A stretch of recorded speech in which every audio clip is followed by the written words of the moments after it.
Your brain has a dirty secret. It counts planning a goal as doing the goal. The gym membership, the fresh notebook, telling everyone the big idea. Your brain already paid itself for work you never did, and that's why you quit.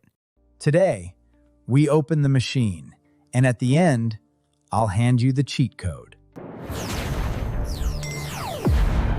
Here's the number nobody tells you. Psychologists tracked people with strong, serious intentions, and they followed through about 53% of the time. Your firmest promise to yourself is a coin flip. It gets worse if you talk about it. In famous studies, people who announced their goals worked less on them afterward. The applause felt like progress, so the brain checked the box. Talking about the marathon, the oldest cardio known to man. Next trap. Preparing forever. More options, more tabs, one more video before you start. Studies suggest too many choices doesn't sharpen the decision, it freezes it. You've compared 17 running shoes. You own 0 running shoes. And when you finally do plan, you plan a fantasy. It's called the planning fallacy. We predict best-case timelines every time, even when our own history screams otherwise. Students in one study guessed their thesis would take about half as long as it really did. Underneath it all, the rigged wiring. Your brain values today absurdly more than next year, so future you gets every hard job.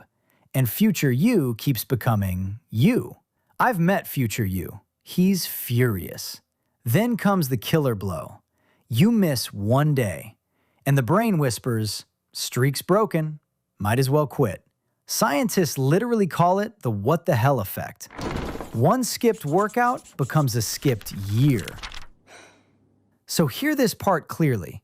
It's not laziness, it's wiring. Your brain is an ancient survival machine, built to dodge risk, embarrassment, and wasted calories.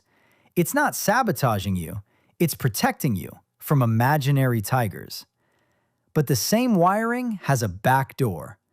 Don't say, "I'll exercise more."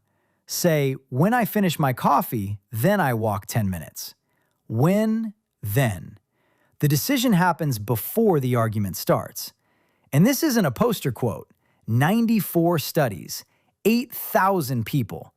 Hard goals got finished about 3 times more often with a win-then plan. It's one of the best replicated tricks in all of psychology. Why does it work? Because the cue does the heavy lifting. Coffee ends, the plan fires automatically, like a reflex you installed.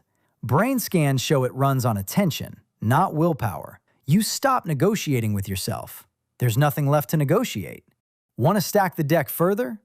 Keep the goal quiet until it's real. Shrink the first step until it's laughably small. And if you slip, one bad day is data, not defeat. The what the hell effect only wins if you agree. Miss once, never twice. So stop announcing, stop researching, stop waiting for the future you. Pick one when-then plan, tonight, and let the future begin.